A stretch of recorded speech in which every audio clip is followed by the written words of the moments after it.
Pertunjukan dimulai dan kita melihat seorang anak laki-laki sedang berlari ketakutan. Dia dikejar oleh seseorang yang mengenakan kostum panda. Si anak buru-buru berpikir untuk menelepon seseorang. Dia mencoba meminta bantuan dari game, tapi kayaknya dia kehabisan poin. Lalu dia kepikiran untuk mengirim pesan ke temannya minta bantuan. Dia mengirimkan link ke Kaname, berharap temannya itu merespon, tapi sayangnya sudah terlambat.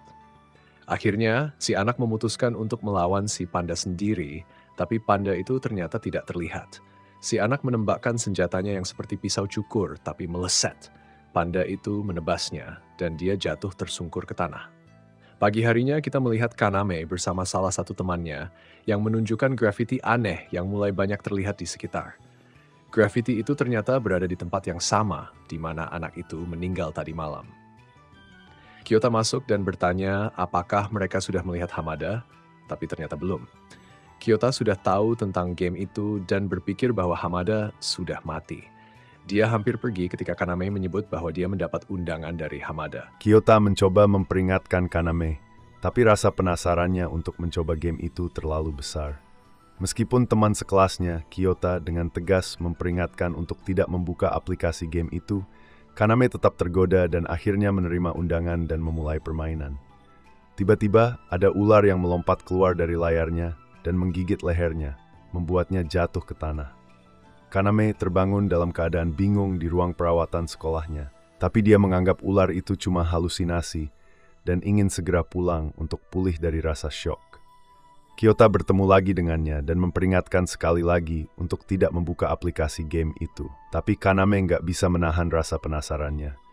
Dalam perjalanan pulang, dia terus kepikiran tentang game itu dan kenapa Kyota nggak mau dia memainkannya. Akhirnya Kaname mengambil keputusan dan membuka game itu sekali lagi, lalu menerima tantangan duel dari Bandokan. Kaname awalnya nggak mikir panjang, tapi nyataannya Bandokan adalah pria agresif berkostum panda yang tiba-tiba muncul di sebelahnya di kereta. Bandokan langsung menyerang Kaname yang kaget banget. Tapi Kaname berhasil melawan si panda dan kabur melalui jalanan kota. Si panda terus-menerus mengejarnya, bahkan polisi pun gak bisa menghentikan panda yang ganas itu. Kaname sudah kebayang kuburannya bertuliskan mati karena panda ketika tiba-tiba Kyoto muncul dan menyelamatkannya. Namun saat menyelamatkan Kaname, Kyoto terluka parah oleh Banda-kun. Meski Kyoto terluka, mereka berdua berhasil kabur dan bersembunyi di sebuah tempat parkir. Di momen itu, Kaname akhirnya sadar kalau ini bukan sekadar game mobil biasa. Ini adalah game dunia nyata dengan taruhan nyawa. Kyoto lalu menjelaskan kenapa Banda-kun adalah lawan yang sangat kuat. Dia bisa membuat dirinya tidak terlihat melalui sigilnya, sebuah kemampuan yang didapat setiap pemain dari gigitan ular, dan bisa dikuasai dengan cara yang alami. Kaname dan Kyoto segera menyadari bahwa bersembunyi dari Banda-kun nggak ada gunanya, karena lawan mereka bisa melacak lokasi Kaname melalui aplikasi game tersebut. Mereka akhirnya memutuskan kalau Kaname harus meninggalkan Kyota yang terluka agar si panda bisa dialihkan. Kaname lari ke kamar mandi dan bersembunyi di sana. Banda-kun mendekat dan memakai pistol polisi untuk menembak, tapi Kaname ternyata bersembunyi di dalam loker dan menggunakan alat pemadam kebakaran untuk melawan. Kaname bertarung jarak dekat dengan Banda-kun, tapi lama-lama kelihatannya dia nggak punya banyak peluang buat menang. Namun, tiba-tiba pertarungan itu berakhir mendadak saat lawannya yang tak terlihat ditabrak mobil, mengakhiri pertarungan dengan kemenangan di pihak Kaname.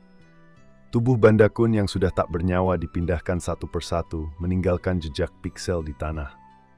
Kaname langsung mengenali pola piksel ini. Pola-pola ini sering muncul di seluruh kota akhir-akhir ini, dan banyak orang mengira itu cuma seni jalanan modern. Tapi sekarang, Kaname menyadari kenyataannya.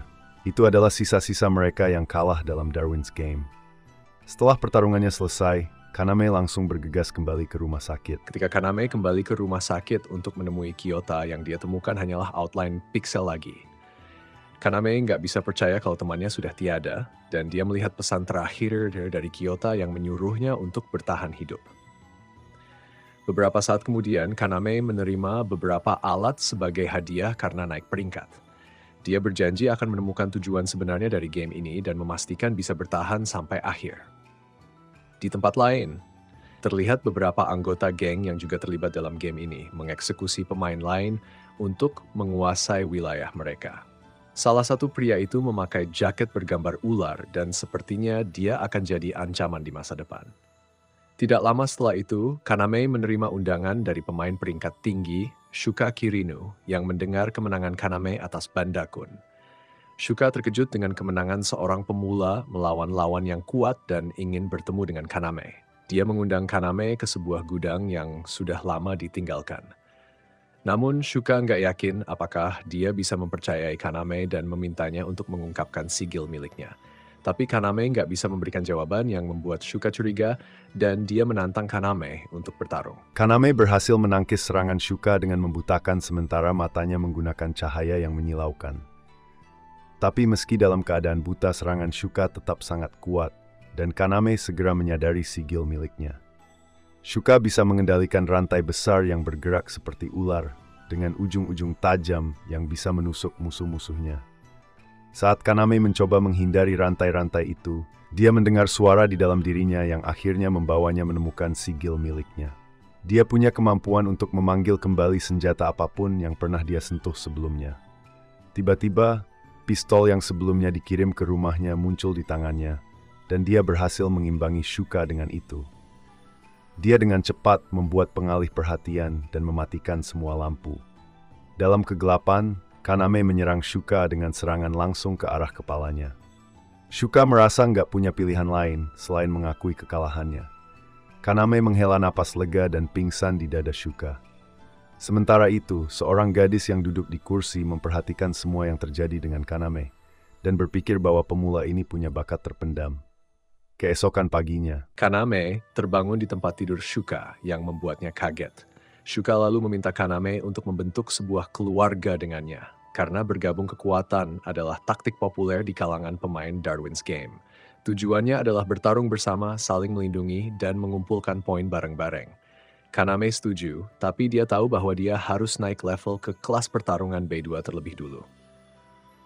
Kaname bilang ke Shuka kalau dia yang sudah di kelas A4 bisa bikin klan dan menambahkan dia, tapi Shuka mengatakan bahwa pria ideal akan menciptakan situasinya sendiri. Kesempatan sempurna untuk Kaname meningkatkan kemampuannya segera datang. Dia menerima undangan misterius dalam game. Beberapa pemain terpilih diizinkan untuk ikut serta dalam perburuan harta karun di Shibuya.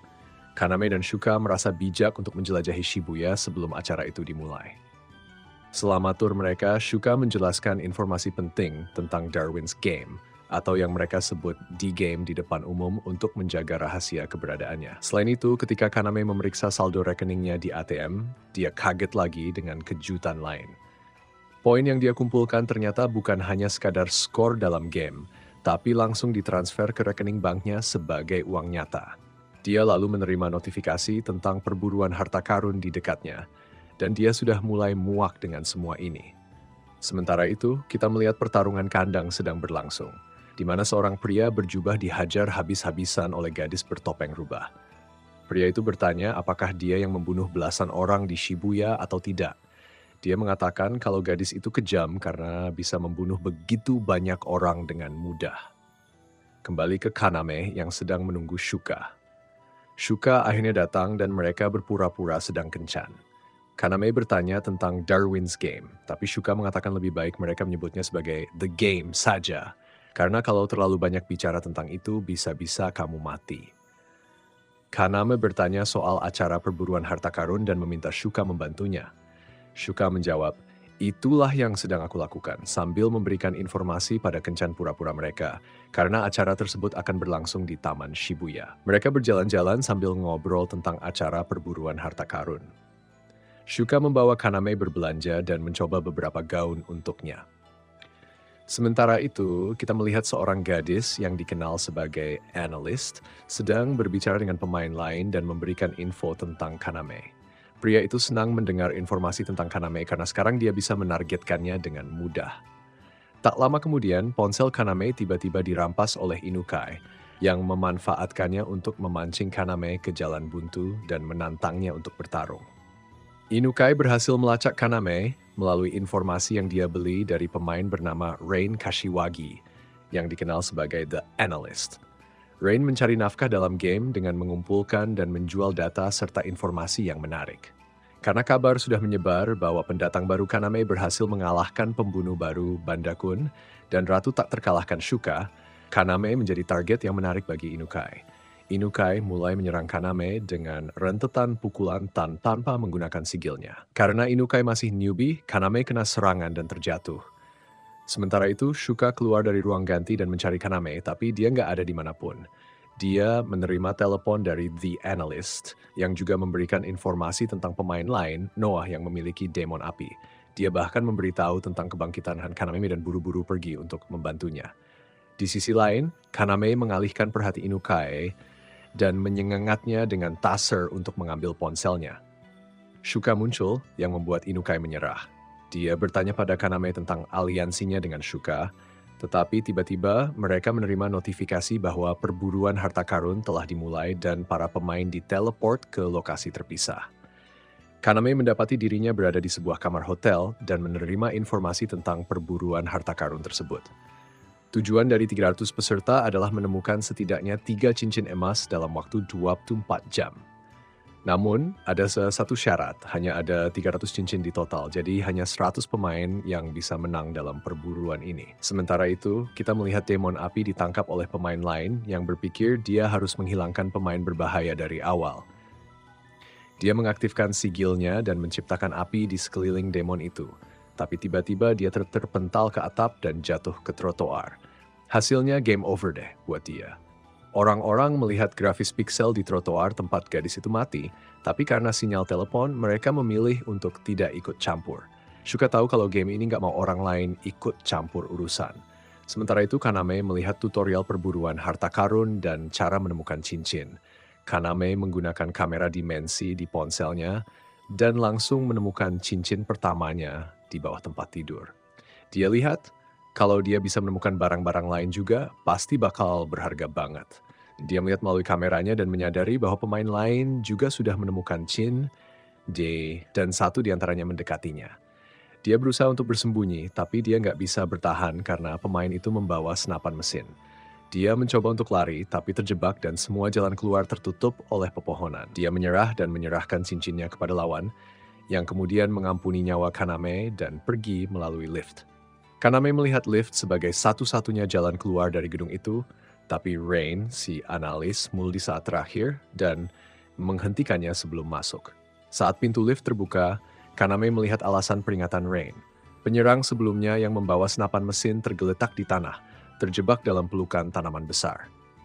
Rain langsung mengenali karya pemain kuat, si florist yang telah menjebak seluruh hotel dengan tanaman. Sementara itu, game ini disiarkan langsung dan orang-orang tampak memasang taruhan.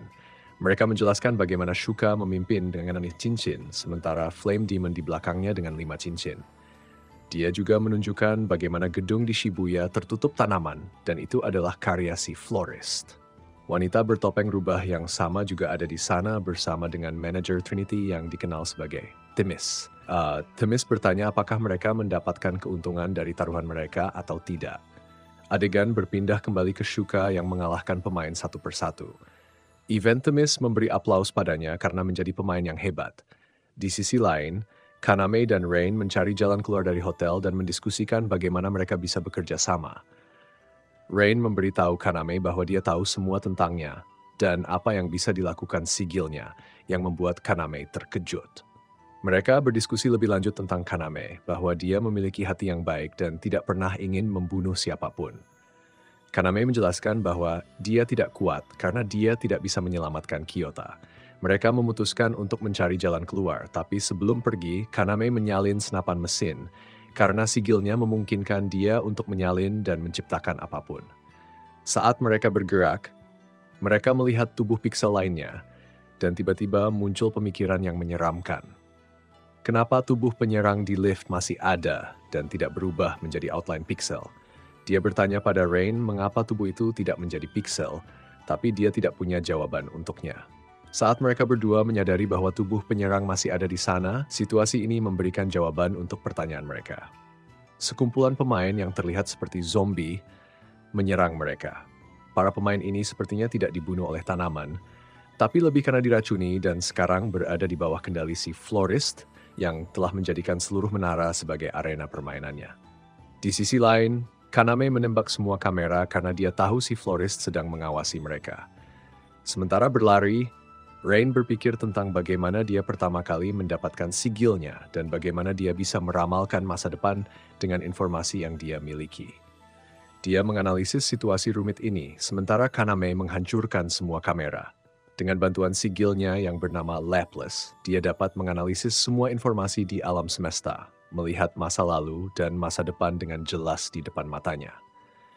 Dia menyimpulkan bahwa si florist pasti ada di ruang pengawasan. Sementara itu, si florist memberi aplaus untuk usaha mereka sambil mengawasi mereka melalui kamera pengawas saat dia melepaskan tentara yang dikendalikan pikirannya kepada mereka. Jadi Kaname dan Rain menghancurkan kamera pengawas, bersembunyi di sebuah kamar hotel untuk merencanakan sesuatu.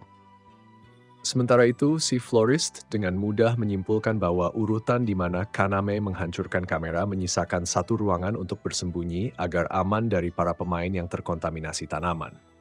Dia tersenyum dan mengirimkan zombie-zombie ke ruangan itu, tetapi tidak ada siapa-siapa di sana. Dia mengetahui bahwa Rain berada dekat pintu keluar, mencoba meledakkan tanaman yang menghalangi tangga.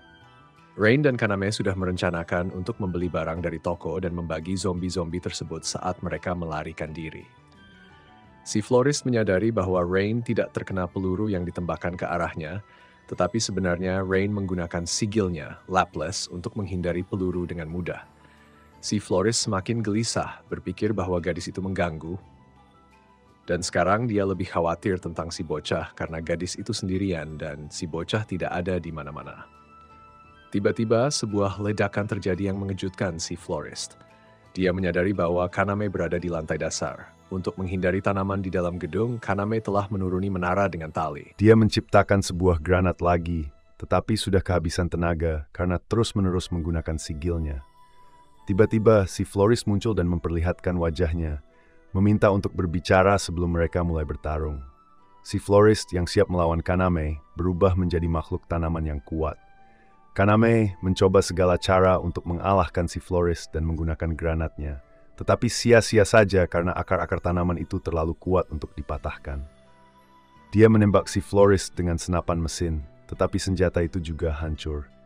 Kaname menggunakan sigilnya untuk menciptakan senjata lain, tetapi sekarang dia semakin kelelahan. Dia mengundang si florist untuk mendekat dan melemparkan granat meskipun meleset. Namun, itu yang diinginkan Kaname. Dari dekat, dia membutakan si florist dengan granat stun. Kaname bergegas keluar dan mencoba melarikan diri. Si florist tampak terlalu kuat, dan pertarungan antara keduanya mencapai kapel hotel. Kaname kelelahan, tetapi suara dalam dirinya berbicara lagi dan tiba-tiba dia menemukan dirinya di bengkel seorang pandai besi. Visi ini membuatnya sadar bahwa dia perlu bertarung. Dia menciptakan kekuatan tembakan yang lebih kuat melawan si florist, dan dia memanipulasi tekanan pada laras senapannya untuk memberikan pukulan yang lebih kuat. Ini terbukti sangat efektif, dan si florist akhirnya mengakui kekalahan. Saat Rain tiba di kapel, dia menjelaskan bahwa bahaya besar sudah di depan mata karena ini baru ronde pertama dan sekarang fase kedua akan dimulai. Namun, mereka sudah kehabisan tenaga, sementara klan ke-8 dan pemimpin haus darahnya, Wang, sedang bersiap-siap menyerbu hotel untuk mengumpulkan 24 cincin yang berada di sana. Karena itu, mereka memutuskan untuk membentuk klan sementara dengan si florist, yang bernama Hiragi Akiro, untuk melawan klan ke-8, karena mereka sudah terlalu lelah dan tidak ingin kalah. Shuka menuju hotel untuk mencari Kaname dan membunuh beberapa penembak jitu di sepanjang jalan. Kaname bermimpi tentang Hamada dan Kyota dan berpikir tentang bagaimana mereka telah mati. Tetapi keduanya minta memberitahu bahwa dia bisa melakukan apa yang tidak bisa mereka lakukan. Kaname terbangun dan membawa Rain untuk bertemu dengan yang lainnya. Sekarang kendali pikiran si florist sudah terangkat. Mantan lawan Kaname yang membawa senapan mesin juga kembali sadar. Dia tidak ingin terlibat dengan mereka karena sangat marah pada orang tua yang mengendalikan pikirannya. Dia pergi, tetapi begitu mendengar tentang Wang dari klan ke-8, dia bergegas kembali. Dia berteriak bahwa dia punya urusan dengan brengsek itu dan akan bergabung dengan klan mereka. Dia memperkenalkan diri sebagai Ryuji Miyasaka. Kini, 4 anggota klan ini mulai membarikade hotel untuk bersiap sebaik mungkin menghadapi serangan dari klan ke-8. Sementara itu, klan ke-8 memiliki lebih dari 32 cincin dan ingin mendapatkan lebih banyak untuk uang. Mereka tahu bahwa menara tersebut memiliki lebih dari 20 cincin dan akan menyerang ke sana. Wang tertawa dan merasa suka dengan permainan ini, menganggap bahwa permainan ini dibuat untuknya. Kaname dan yang lainnya memperhatikan Ryuji yang sangat mirip dengan Kyota. Mereka memutuskan bahwa karena mereka memiliki 15 cincin di sini, mereka akan membagikannya nanti dan memberikan lebih dari setengahnya kepada Hiragi karena dia yang melakukan pekerjaan berat. Sementara itu, Rain mulai memikirkan nilai berbagai batu permata yang ada di cincin-cincin itu. Dia menyadari bahwa orang-orang tidak mengejar batu permata tersebut, dan bahwa susunan batu permata itu sama sekali tidak benar. Dia menyadari bahwa ini mungkin kunci untuk memenangkan permainan dan bagian yang hilang. Karena meskipun mereka memiliki 3 cincin masing-masing, itu tidak berarti mereka sudah menyelesaikan permainan. Di sisi lain, Shuka masih mencari Kaname. Dia melompat-lompat di seluruh kota, membunuh siapapun yang menghalangi jalannya. Tapi tiba-tiba dia terjebak dalam serangan jebakan yang tidak bisa dia hindari. Saat melewati stasiun bawah tanah, dia tiba-tiba diserang oleh seorang gadis kecil yang bisa menahan serangan rantainya dengan dinding es. Gadis yang dikenal sebagai Sui menjebak rantai Shuka dalam es, membuat Shuka terkejut karena dia tidak tahu ada sigil seperti itu. Sui kemudian memutuskan menyelesaikannya dan akhirnya mengisi aula dengan air. Sebelum tenggelam, Shuka mengirimkan panggilan minta bantuan. Kaname dan Ryuji segera melarikan diri. Kaname dan Ryuji berangkat untuk menyelamatkan Shuka. Dalam perjalanan, mereka membahas tentang sigil mereka dan Ryuji bilang bahwa sigil miliknya itu jelek karena hanya bisa mendeteksi kebohongan. Dari atas menara, Rain mengawasi mereka. Dia melihat beberapa kode QR aneh di atas cincin-cincin itu dan berpikir bahwa mereka perlu menilai situasi ini dengan baik karena mereka belum tahu bagaimana cara menyelesaikan permainan ini. Saat Kaname dan Ryuji mendekat, mereka bertemu Sui di stasiun kereta bawah tanah yang berpura-pura menjadi gadis kecil yang polos dan ketakutan. Bahkan Ryuji bilang bahwa Sui tidak bersalah karena sigilnya mengatakan bahwa dia tidak berbohong. Mereka melihat bahwa kereta bawah tanah dipenuhi air, dan Sui bahkan mencoba menghentikan mereka. Tapi Kaname langsung terjun ke dalam air dan menyelam untuk mencari Shuka. Sementara itu, Ryuji mencoba bertanya kepada Sui tentang apa yang dia ketahui, tetapi Sui membekukan senjata Ryuji dan melarikan diri. Di sisi lain, Kaname berusaha mencari Shuka yang sedang tenggelam. Ryuji menghadapi Sui, tetapi tampaknya Sui memiliki kepribadian ganda. Mereka berhasil menjebak Ryuji di minimarket dengan menggunakan air kemasan. Pas banget sih dia mau nyerang Ryuji, tapi tiba-tiba Sui mengambil alih tubuh kakaknya dan mencoba menghentikan dia. Sui nggak setuju sama kekerasan dan pengen dia berhenti, tapi kepribadian kakaknya malah tetap ngotot buat ngejatuhin Ryuji dan ambil cincin-cincin Shuka. Sementara itu, Kaname menyelam dan melihat ada dinding es. Dia pakai senjatanya buat nembus dinding itu. Dia teriak memanggil nama Shuka dan ngelihat Shuka nggak sadarkan diri di bawah air. Dia segera membawanya ke permukaan dan menolongnya pakai CPR dengan napas buatan. Ketika Shuka sadar kembali, dia seneng banget karena ngerasa baru aja dapet ciuman pertamanya sama Kaname dan dia langsung mencium Kaname lagi. Kaname bilang mereka harus balik ke markas dan ketemu sama yang lain dan bilang kalau mereka sekarang punya lebih banyak sekutu. Ini bikin Shuka sedikit cemburu. Dan dia nanya gimana bisa sampai kayak gini. Dia tertawa dan mikir kalau ide mereka buat bikin klan mulai jadi kenyataan. Dia juga bilang ke Kaname kalau alasan dia ikutan Darwin's Game itu sebenarnya karena dia. Shuka ngasih tahu Kaname kalau dia ikutan Darwin's Game buat balas dendam sama orang yang udah bunuh orang tuanya. Dan dia nggak bakal berhenti sampai orang itu mati. Kaname juga bilang dia mau nyari pencipta game ini dan ngasih peluru di kepala orang itu. Setelah itu, Kaname bikin rantai Shuka dan ngasihnya ke dia. Sementara itu, klan Kelapa mulai menyiksa orang-orang pakai granat dan Wang masih terus menilai cincin-cincin mereka. Dia ngerasa ada yang lebih dari sekadar perburuan harta karun ini. Tiba-tiba ronde 2 dimulai dan Wang manggil bala bantuan. Dia mutusin buat ngancurin hotel biar bisa dapetin cincin-cincin itu. Di sisi lain, Ryuji masih sibuk berhadapan sama Sui. Tapi akhirnya Shuka dan Kaname sampai di minimarket juga. Shuka ketemu Sui dan menurutnya Sui imut. Karena Sui juga yang jadi alasan dia bisa ciuman sama Kaname, Shuka jadi suka sama dia. Sui juga cerita soal kepribadian saudara kembarnya, Soda. Akhirnya mereka merekrut Sui untuk bergabung di klan mereka. Tiba-tiba mereka nyadar kalau klan ke-8 udah mulai menyerang. Kaname dapat notifikasi dan bilang ke Shuka buat ngelepas cincin dia. Karena mereka nggak butuh cincin-cincin itu lagi, Kaname bilang ke Shuka buat ngelepasin cincinnya. Di hotel, Rain dan Haragi juga mikir kalau itu keputusan yang berani, dan mereka harus siap ngelakuin apapun buat ngelawan pasukan klan ke-8. Haragi ngasih tahu Rain kalau dia nggak bisa ngelepasin cincin-cincin itu karena dia butuh duitnya buat anaknya. Tapi Rain ngebujuk Haragi kalau lebih baik berjuang daripada nyerahin nyawa demi uang. Gak lama setelah itu, klan ke-8 mulai menyerbu hotel. Wang bahkan manggil anggota klan lain yang gak ikut dalam perburuan harta karun. Mereka bertarung melawan barikade tanaman dan makin jauh masuk ke hotel dengan kekuatan brutal.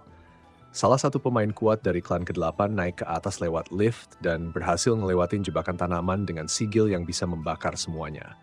Pemain kuat lain, Katsura dan Sik, langsung melawan Haragi. Tapi si tukang bunga itu tetap bisa bertahan. Dia beresin musuh-musuh kecil di lantai bawah dan naik ke atas buat ngelawan Sik, yang punya sigil api dan jadi musuh alaminya. Sementara itu, Rain udah berhasil mecahin teka-teki tentang kode numerik di cincin-cincin itu. Setelah dia ngedapetin cincin berlian dan ngatur batu-batunya sesuai dengan tingkat kekerasan, dia sadar kalau koordinatnya ngarahin dia ke stasiun kereta Shibuya. Sebelumnya, Rain udah ngasih tahu Hiragi tentang pengguna sigil klan ke-8 yang kuat, kayak Katsuri yang bisa nyerang dengan udara, dan Sik yang punya sigil api. Tapi Hiragi tetap mutusin buat tinggal biar bisa dapetin semua cincin. Rain akhirnya sampai di stasiun dan mulai nyari harta karun di sana, tapi dia cepat sadar kalau dia bukan yang pertama. Wang juga ternyata udah mecahin kode itu, dan klan ke-8 udah ada di stasiun. Dia kagum sama kecerdasan Wang.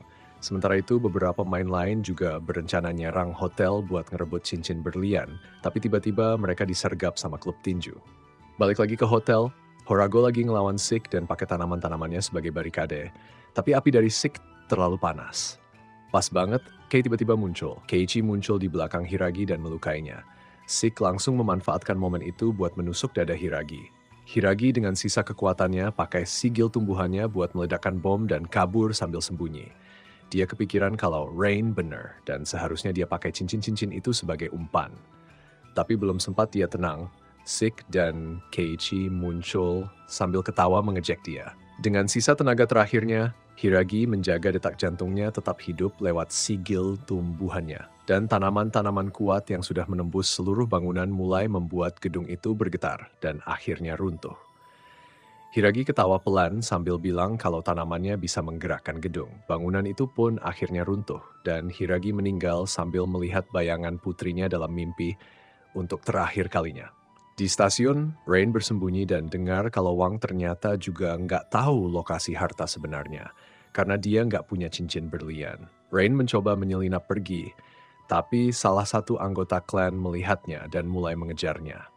Untungnya, dia berhasil kabur pakai sigil Laplace-nya dan berpikir kalau selama Wang nggak ada, dia masih bisa lari dengan mudah. Rain terus menghindar dari serangan semua orang, tapi tiba-tiba Wang menggunakan sigilnya untuk teleport dengan cara yang nggak bisa diprediksi oleh Laplace milik Rain. Akhirnya Wang berhasil menangkap Rain. Dengan cengkraman kuat di lengannya, Wang mencoba memaksa Rain untuk ngasih tahu informasi soal harta karun. Rain berusaha mengulur waktu dengan cerita-cerita aneh tentang ular, serangga, dan racun, berharap klannya bakal datang. Bener aja, nggak lama kemudian, klannya muncul dan menyelamatkan Rain dari cengkeraman Wang. Shuka menggunakan rantai dan flashbang buat membebaskan Rain. Ryuji, Shuka, dan Sui berani melawan anggota klan ke-8, sementara Kaname membawa Rain yang terluka ke tempat aman. Shuka membunuh para pemain satu persatu, dan Sui menggunakan esnya buat menghentikan anggota klan ke-8 lainnya. Wang mencoba mengintervensi dan menghentikan mereka, tapi Ryuji menghadangnya. Sementara itu, Kaname dan Rain bersembunyi sambil mencoba memecahkan kode terakhir untuk mengakhiri permainan. Sementara Ryuji terus mengalihkan perhatian Wang agar dia nggak bisa teleport. Wang dengan cepat menciptakan distraksi dan merobek lengan Ryuji. Sementara itu, Rain mulai merenung dan mencoba mencari solusi untuk memecahkan kode. Dia melakukan banyak kalkulasi, berpikir keras tentang apa kode itu sebenarnya. Akhirnya, dia menyadari bahwa kode tersebut merujuk pada tanggal publikasi buku On the Origin of Species karya Charles Darwin. Saat Kaname kembali untuk membantu teman-temannya melawan klan ke-8, Wang sudah memotong lengan Ryuji dan hendak membunuhnya. Namun, Kaname berhasil menghentikannya dengan sebuah tipu muslihat. Dia mengklaim bahwa dia telah memecahkan teka-teki dan menemukan kunci harta karun.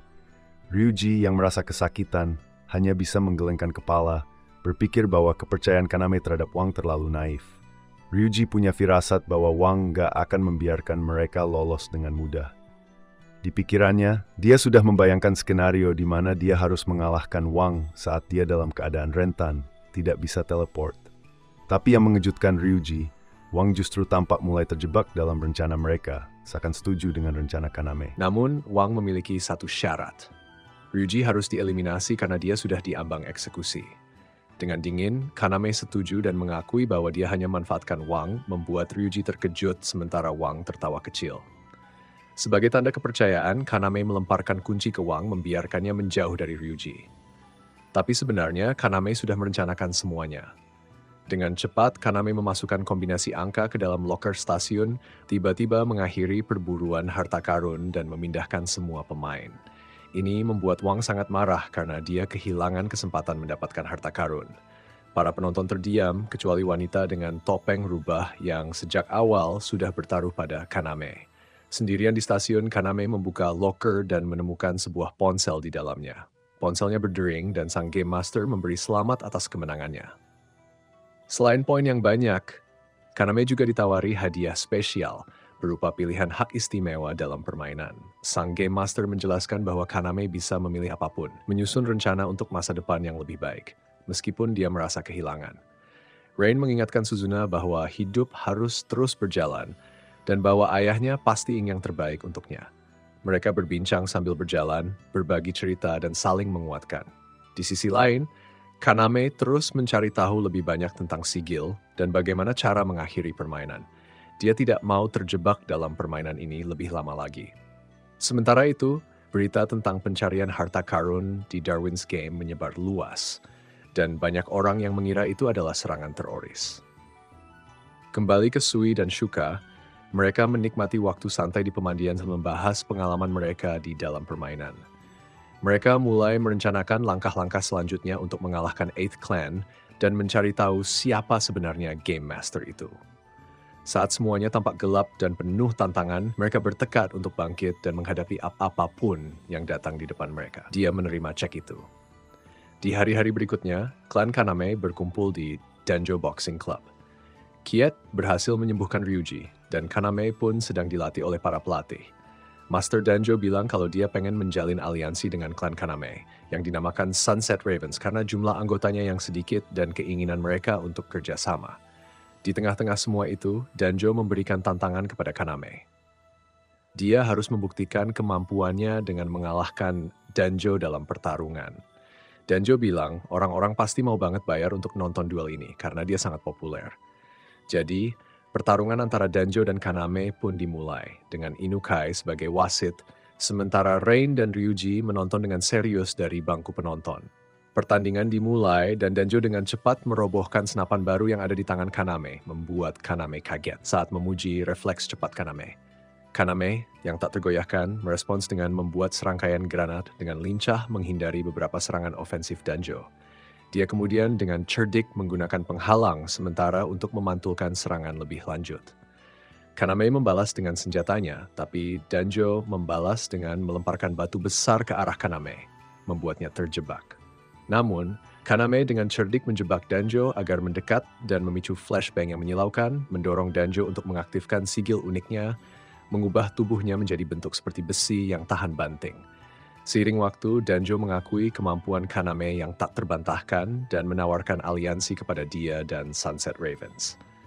Tiba-tiba, sosok misterius yang terbungkus topeng membuat penampilan dramatis sangat terkesan dengan pencapaian luar biasa Kaname. Menyatakan identitasnya sebagai Liu Shulan, yang berada di peringkat pertama di antara peserta D-Game, dan dia dengan bangga menelusuri garis keturunannya dari keluarga pembunuh terampil. Di tempat lain, Shuka mendengar tentang penculikan Kaname dan segera menanyakan situasinya. Dia segera mengetahui bahwa Liu telah membawanya pergi. Sementara itu, dalam perjalanan di mobil, Liu mengajak Kaname berbincang. Dia dengan tajam mengenali potensi terpendam Kaname dan melihatnya sebagai pasangan ideal untuk meneruskan keterampilan mereka ke generasi mendatang. Menurutnya, kemampuan luar biasa Kaname untuk beradaptasi membuatnya cocok untuk tantangan perang, mengibaratkannya sebagai seorang orkestra master di medan perang.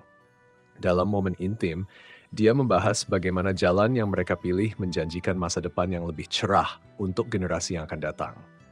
Namun, sebuah gangguan mendadak muncul saat pelayan setia Liu dengan mendesak melaporkan bahwa mereka sedang dikejar oleh musuh yang tidak dikenal. Shuka bersama Rain, Ryuji, dan Sui memulai pengejaran yang penuh tekad setelah mobil Liu.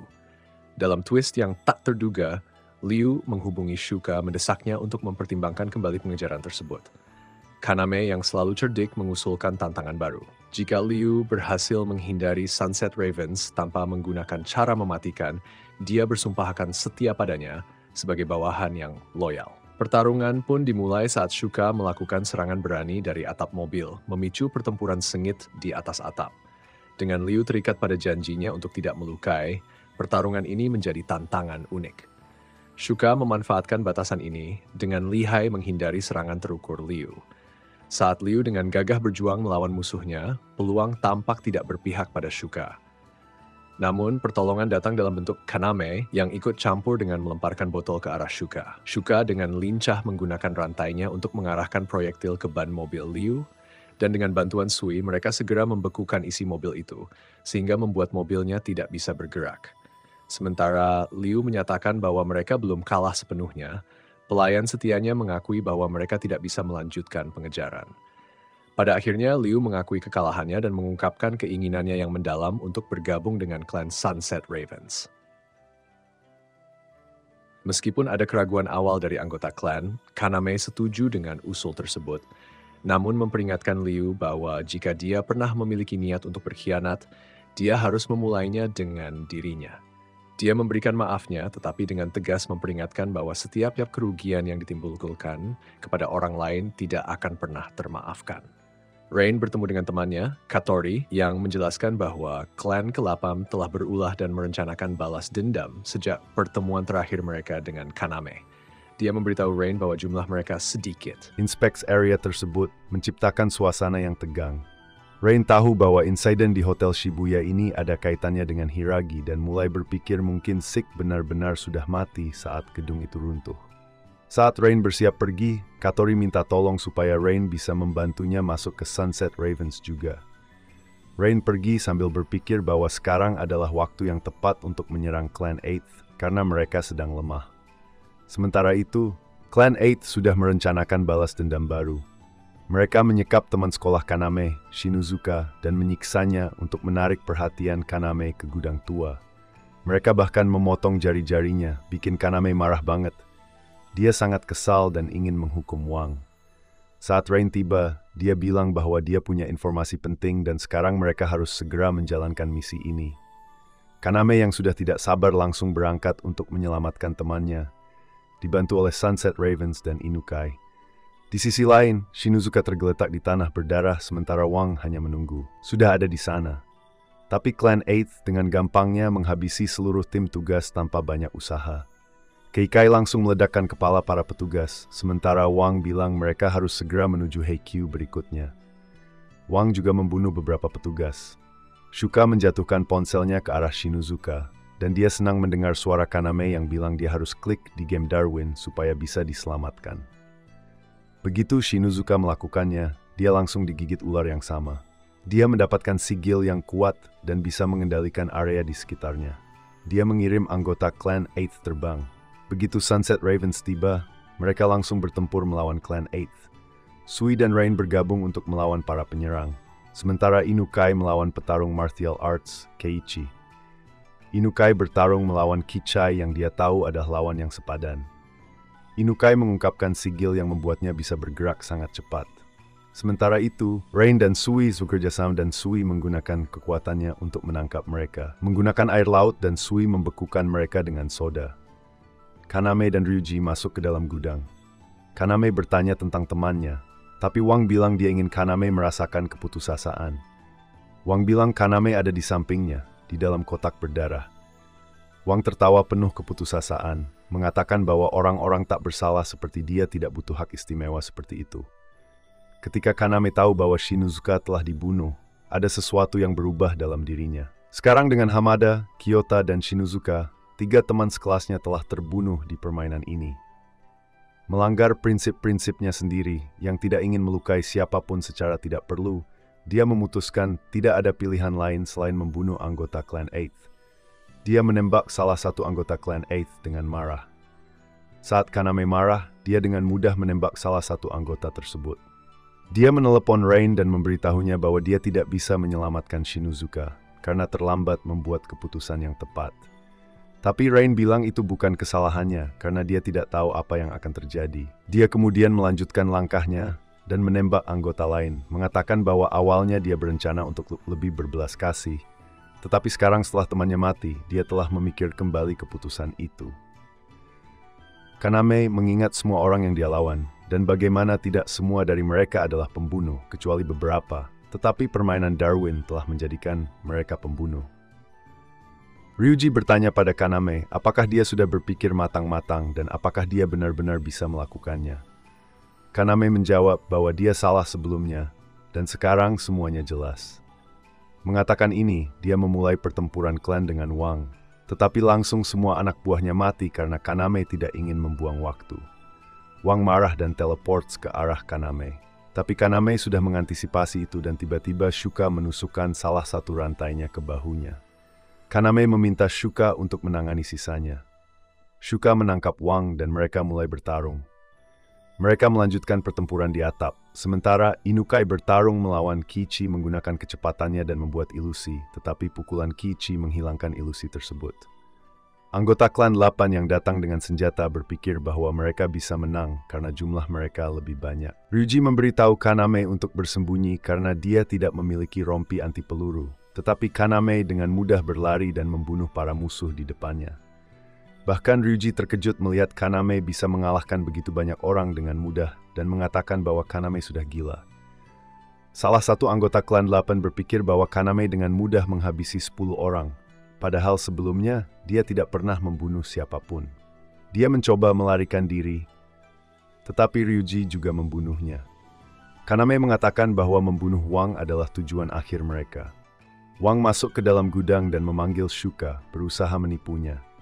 Dia memanggilnya dengan nama-nama yang buruk dan bahkan mengatakan bahwa dia bukan ratu tak terkalahkan karena dia dikalahkan oleh Kaname. Shuka memberitahunya bahwa Kaname itu istimewa karena Kaname adalah cinta seumur hidupnya, dan dia mengalahkannya di pemula menunjukkan seberapa berbakatnya Kaname. Wang tertawa dan berlari ke arahnya sementara Shuka melemparkan rantainya ke arahnya. Wang dengan mudah mematahkan rantai itu dan menyebut sigil Shuka lemah. Tetapi Shuka tersenyum sinis dan tiba-tiba Wang terjatuh. Dia melihat bahwa Shuka entah bagaimana telah memotong kakinya. Wang berteriak kesakitan. Dia tergeletak di lantai dan mencoba menghentikan pendarahannya. Dia berpikir tentang sigilnya yang dikenal sebagai Beelzebub. Wang teleports mendekati Shuka dan berpikir bahwa dia bisa menyerangnya dari atas. Tetapi saat dia hendak mencakar Shuka, tangannya dipotong juga, membuatnya merasakan sakit yang semakin parah. Wang tidak bisa membayangkan bagaimana Shuka bisa melakukan semua ini, meskipun dia jauh darinya. Shuka tertawa dan bilang bahwa jika dia mau, dia bisa memotong semua anggota tubuh Wang yang tersisa. Dia menunjukkan bahwa dia sudah mengikat seluruh tempat itu dengan kawat sebelumnya, dan sigilnya yang dikenal sebagai Ratu Duri bisa membantunya mengendalikan rantai atau benang apapun, dan bahkan bisa membuatnya bergetar. Justru saat itu, Shuka mengikat Wang seperti boneka. Wang tidak tahu harus berbuat apa dan bilang bahwa dia harus melarikan diri.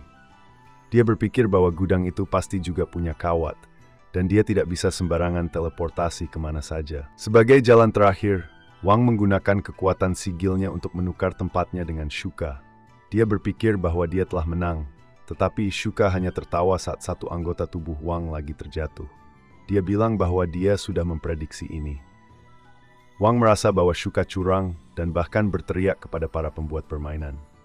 Wang mencoba melarikan diri dan merangkak menjauh. Tepat ketika Shuka berusaha membunuhnya, dalam kesempatan terakhir untuk melarikan diri, Wang teleportasi ke langit dan hampir jatuh, tetapi dia menggunakan sisa tenaganya untuk menyelamatkan diri agar tidak tertusuk. Dia merasa seolah-olah sudah aman di tanah. Kaname dan Ryuji sudah berdiri di depannya, mengarahkan senjata mereka. Wang sangat ketakutan dan bilang bahwa dia menyerah, membuat Sunset Ravens menang. Tapi Kaname belum selesai. Meskipun telah mendapatkan poin, dia mengatakan bahwa uang ini tidak cukup dan bahwa Wang telah mengambil terlalu banyak darinya, dan uang receh ini tidak sebanding.